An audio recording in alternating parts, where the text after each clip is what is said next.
नमस्कार बच्चों, मैं सुनील चौधरी आप सभी का स्वागत या फिर वेलकम करता हूं पाठमाला के इस ऑनलाइन प्लेटफॉर्म पर। बच्चों देखो, अब तक हम लोगों ने जो 5th लेसन स्टार्ट किया था, इसके 2 पार्ट पूरे कर लिए। इस तीसरे पार्ट के अंदर हम लोग है जो धवल मयूरी की जो लर्न लैंग्वेज यानी जो ग्रामर का पोर्शन है, वो है जो हम सीखने वाले। बहुत शानदार ग्रामर का पोर्शन है। अगर आप नवोदय सैनिक मिलिट्री की तैयारी कर रहे हैं ना, तो इनसे मिलते-जुलते क्वेश्चन आपको जरूर पूछे जा सकते हैं। चलिए शुरुआत करते हैं हमारे इस वीडियो की। तो बच्चों, ये जो लैंग्वेज यानी जो हमारी ग्रामर वाला पोर्शन है, जिसमें धवल मयूरी क्या करते हैं, धवल मयूरी हम लोगों को है जो ग्रामर सिखाते हैं, व्याकरण सिखाते हैं, इंग्लिश ग्रामर। क्योंकि किसी भी लैंग्वेज को अगर अपने को बोलना आना है, तो बोलने के लिए आपको जितनी ज्यादा वर्ड मीनिंग याद होगी आप बोल सकते हैं, लेकिन उसको आप अच्छे से आपको लिखना सीखना है, तो उसके लिए पहली चीज है कि उसके रूल्स पता होने चाहिए। तो उसी का एक पार्ट है ग्रामर, और ग्रामर में हमेशा रूल्स की सही तरीके से चीजें लिखी कैसे जाए, चाहे वो सेंटेंस हो, पैराग्राफ हो, क्वेश्चन टैग हो, कुछ भी हो। तो बात हो रही है यहाँ पर कि भाई बता रखा है, Dhaval has been given an assignment in his school. उसको अपने स्कूल में असाइनमेंट दिया गया, he needs to find sentence with the following words.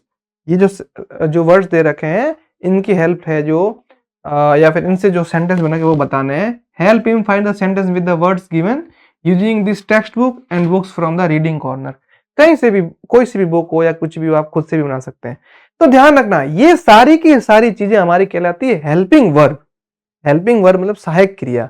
अच्छा, हेल्पिंग वर्ब का क्या काम है? जैसे खाना आपके सामने रखा है, थाली के अंदर, प्लेट के अंदर, आपको खाना है, तो आप ऐसे जानवरों की तरह तो चलोगे नहीं, तो इस हैंड की, हाथ की सहायता से तो मुंह तक लेके जाओगे, है ना। तो उसी तरीके से सेंटेंस को अच्छी तरीके से बनाना है, तो हमें नीड पड़ती है इन हेल्पिंग वर्ब्स की। तो यहाँ पर पहले चार हेल्पिंग वर्ब्स हमें बता रखी है, ध्यान से देख लो। एम, आर, वाज, वर।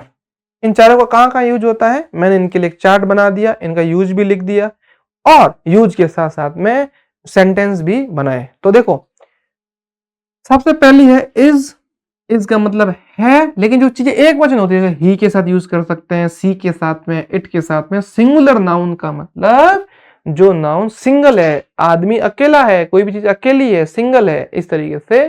जैसे, तो फिर he is my friend, sentence हमने बना दिया, ही इज माई फ्रेंड। अगर हम इज हटा दे, ही माई फ्रेंड, वह मेरा मित्र, सेंटेंस बना नहीं। ही इज माई फ्रेंड मतलब वह मेरा मित्र है, ठीक है। फिर बात हो रही है एम का मतलब हूं, ये ओनली आई के साथ ही यूज होता है, और सेंटेंस हमने बना दिया, आई एम हैप्पी, मैं खुश हूं।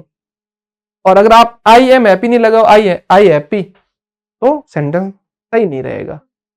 अगला है आर का मतलब है या हो, बहुवचन के रूप में, यू के साथ में, वी के साथ में, दे के साथ में, प्लूरल नाउन्स का मतलब जो बहुवचन है उनके साथ में। सेंटेंस हमने बना दिया, यू आर काइंड मतलब आप बहुत दयालु हो।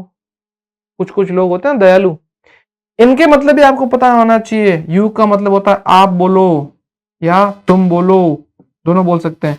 वी का मतलब हम, दे का मतलब होता है वे, प्लूरल नाउन्स का मतलब बहुवचन वाले। ही का मतलब वह, जब स्त्रीलिंग की नहीं हो गए, पुल्लिंग की बात हो। और सी का मतलब वह, जब स्त्रीलिंग की बात हो रही, फीमेल की बात हो रही है। इट यूज होता है मोस्टली नाउन की जगह पर कुछ चीज बार बार, जैसे प्रोनाउन भी बोल सकते हैं, या निर्जीव के लिए भी बोला जा सकता है, ऐसा समझो। फिर वाज का मतलब था, कोई चीज यानी पास्ट की बात हो रही है, तो आई, ही, सी, इट, इन सब के साथ में पास्ट यूज होता है।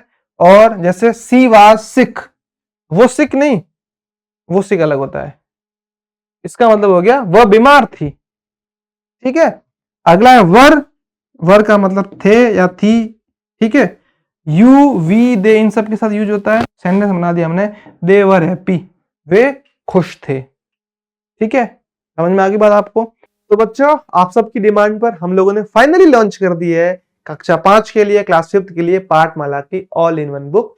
इस बुक के अंदर, इस किताब के अंदर आपको है जो सभी विषयों का, सभी सब्जेक्ट का है जो पूरा का पूरा कोर्स डाल रखा है, पूरा सॉल्यूशन डाल रखा है, पाठ्य पुस्तक के जो प्रश्न है उनके हल डाल रखे हैं, अतिरिक्त प्रश्न उत्तर डाल रखे हैं। इसके साथ साथ में जब आप इस साल नवोदय सैनिक और मिलिट्री की है जो एग्जाम देने वाले, परीक्षा देने वाले, उसका कंटेंट भी इनके अंदर डाल रखा है। इसके साथ साथ में है जो बोर्ड कक्षाओं के हिसाब से भी महत्वपूर्ण प्रश्न उत्तर भी डाल रखे हैं, ये बुक अगर आप घर बैठे मंगवाना चाहते हैं तो आपको पीछे नंबर दिख रहे हैं, इस पे आप कॉल या मिस कॉल कर लीजिए। और अगर आप है जो प्ले स्टोर से ऐप डाउनलोड करना चाहते हैं तो प्ले स्टोर पर आप ऐप मिल जाए, आपको मोबाइल ऐप हमारा बन रखा है। ऐप के अंदर भी 1000+ एनिमेटेड वीडियोज है, बहुत शानदार तरीके से कोर्स बना रखा है, बहुत ही कम फीस के अंदर। इन सब के अलावा इन बुक्स के अंदर आपको है जो बारकोड दे रखा है, कोई भी डाउट रहता है पर्सन का, बारकोड स्कैन कीजिए फटाक से, जो आपको और एक्स्ट्रा हल मिल जाएंगे। और हेल्पलाइन नंबर आपको दिख रही है, कोई भी डाउट रहता है तो कॉल, मिस कॉल या फिर व्हाट्सएप कर लीजिए, आपके सारे डाउट क्लियर हो जाएंगे। तो है ना आपके लिए गुड न्यूज। फिर अगला है जो हमारा और है, अगली हमारी है जो वो हैज, हैव, हैड। सबसे इंपॉर्टेंट ध्यान रखना है, बहुत बार पूछा जाता है एग्जाम के अंदर। अगर आप सैनिक, नवोदय, मिलिट्री की तैयारी कर रहे हैं ना, तो उनके अंदर इनसे मिलते जुलते क्वेश्चन बहुत बार बनते हैं हेल्पिंग वर्ब से। तो पहला मतलब हैज का मतलब भी के पास, के पास था। ये दोनों जो है हमारा है ना, ये दोनों हमारे प्रेजेंट की बात हो रही है, ये पास्ट की बात हो रही है। ही, सी, इट सिंगुलर नाउन के साथ यूज होता है। हैज जैसे ही हैज अ बुक, यानी उसके पास एक किताब है, एक वचन की बात हो रही है। फिर हैव का मतलब के पास है लेकिन बहुवचन, आई के साथ में, यू के साथ में, वी के साथ में, दे के साथ में, प्लूरल नाउन्स के साथ में हम यूज करते हैं हैव। सेंटेंस हमने क्या बनाया, आई हैव अ पेन, मेरे पास में एक पेन है। और हिंदी में लिख दिया मेरे पास एक पेन है। फिर अगला है हैड। हैड का मतलब के पास था, थी, थे, जो चीज पहले थी, जैसे अपने पास रुपए थे, समय था, ठीक है, इस तरीके से। ऑल सब्जेक्ट के साथ में यूज होता है, लेकिन पास्ट टेंस का सेंटेंस हो तो। एक चीज और समझना, कुछ बच्चे सोचे सर के पास को तो सर हमने पढ़ा था बचपन में या किसी ने बताया, नियर मतलब पास होता है। नियर का मतलब वो नियर अलग है, कंफ्यूज मत होना। नियर का मतलब भी पास होता है, नियर मतलब पास, फार मतलब दूर। तो अब ऐसा सेंटेंस मत बता देना ही नियर ए बुक, ये हैज की जगह नियर यूज कर दे तो गलत होगा। समझ में आई कहानी। अगला देखो, हेड के पास था, थी, थे, ऑल सब्जेक्ट, लेकिन पास्ट टेंस, चाहे सिंगुलर हो तो भी हेड लगेगा, प्लूरल हो तो भी हेड लगेगा, मतलब एक वचन है तो भी हेड, बहुवचन है तो भी हेड। शर्त क्या है, सेंटेंस हमारा पास्ट टेंस का होना चाहिए। अब यहां पर हम क्या लिखेंगे, उदाहरण, दे हैड अ कार, उनके पास एक कार थी, अब नहीं है, या बेच दी, या कहीं खो गई, या किसी को दे दी, कुछ भी हो सकता है। रीजन अपने को नहीं पता है, ठीक है, हो सकता है एक्सीडेंट भी हो गया हो या कोई चोरी करके भी ले गया हो। अगला है डू, डज, डिड। ये जो डू, डज, डिड है ना, जब अपने को क्वेश्चन टैग यानी क्वेश्चन वाले जो सेंटेंस बनाने हो या कोई वर्ब के साथ में प्रयोग करना हो, जैसे कोई एक्सरसाइज कर रहे हैं, आई डू एक्सरसाइज डेली, इस तरीके से, ठीक है। डू, डी ओ डू मतलब करना, आई, यू, वी, दे, इन सब के साथ में। I do my homework every day, sentence को ऐसा नहीं बना सकते I my homework every day, do लगाना कंपलसरी है, यानी मैं अपना होमवर्क रोज करता हूं। कहानी आई समझ में। अगला है डज। डज का मतलब करता है या करती है। ही, सी, इट सिंगुलर नाउन के साथ यूज होता है, और हम लिखेंगे he does his homework well, ठीक है, वह अपना जो होमवर्क है वो अच्छी तरीके से करता है या फिर करती है, ठीक है। डिड, डिड का मतलब किया, जब किसी से क्वेश्चन पूछना हो कि क्या तुमने खाना खाया, क्या तुमने पानी पिया, क्या तुमने होमवर्क किया, इस तरीके से। ऑल सब्जेक्ट, लेकिन पास्ट टेंस की बात हो तो। पीछे जो पास्ट टेंस की बात हो रही थी तब हमने यूज किया था हैड, समझ रहे हो बात, ठीक है। दोनों, दे डिड देयर होमवर्क, उन्होंने अपना होमवर्क किया, ठीक है। जब जो चीज कर दी है तब हम लोग यही यूज करते हैं। ये आपके लिए बहुत इंपॉर्टेंट हो सकता है, मैं दोबारा बता रहा हूँ। ग्रामर के हिसाब से देखो, सैनिक, नवोदय, मिलिट्री ऐसे एग्जाम्स अगर आप देख रहे हो, RIMC का हो गया, BHU का हो गया, गुरुकुल कुरुक्षेत्र जो हरियाणा में एग्जाम होता है वो हो गया, ये जितने भी एग्जाम्स है उनमें इनकी जरूरत पड़ती है। कॉम्पिटिशन की तैयारी कर रहे हो तो भी आपके लिए इंपॉर्टेंट हो सकते हैं। आई बात समझ में। तो ये चैप्टर हमारा यहीं खत्म हो रहा है।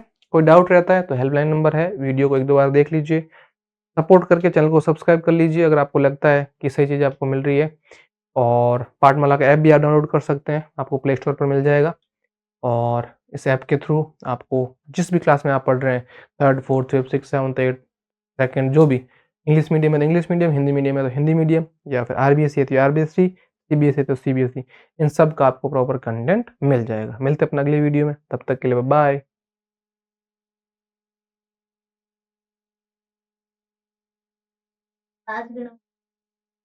तो बच्चों, आप सबकी डिमांड पर हम लोगों ने फाइनली लॉन्च कर दी है कक्षा 5 के लिए, क्लास 5 के लिए पाठमाला की ऑल इन वन बुक। इस बुक के अंदर, इस किताब के अंदर आपको है जो सभी विषयों का, सभी सब्जेक्ट का है जो पूरा का पूरा कोर्स डाल रखा है, पूरा पूरा सॉल्यूशन डाल रखा है, पाठ्य पुस्तक के जो प्रश्न है उनके हल डाल रखे हैं, अतिरिक्त प्रश्न उत्तर डाल रखे हैं। इसके साथ साथ में जब आप इस साल नवोदय सैनिक और मिलिट्री की है जो एग्जाम देने वाले, परीक्षा देने वाले, उसका कंटेंट भी इनके अंदर डाल रखा है। इसके साथ साथ में है जो बोर्ड कक्षाओं के हिसाब से भी महत्वपूर्ण प्रश्न उत्तर भी डाल रखे हैं। ये बुक अगर आप घर बैठे मंगवाना चाहते हैं तो आपको पीछे नंबर दिख रहे हैं, इस पे आप कॉल या मिस कॉल कर लीजिए। और अगर आप है जो प्ले स्टोर से ऐप डाउनलोड करना चाहते हैं तो प्ले स्टोर पर आप ऐप मिल जाए, आपको मोबाइल ऐप हमारा बन रखा है। ऐप के अंदर भी 1000+ एनिमेटेड वीडियो जो है, बहुत शानदार तरीके से कोर्स बना रखा है, बहुत ही कम फीस के अंदर। इन सब के अलावा इन बुक्स के अंदर आपको है जो बारकोड दे रखा है, कोई भी डाउट रहता है पर्सन का, बारकोड स्कैन कीजिए, फटाक से जो आपको और एक्स्ट्रा हल मिल जाएंगे। और हेल्पलाइन नंबर आपको दिख रही है, कोई भी डाउट रहता है तो कॉल, मिस कॉल या फिर व्हाट्सएप कर लीजिए, आपके सारे डाउट क्लियर हो जाएंगे। तो है ना आपके लिए गुड न्यूज।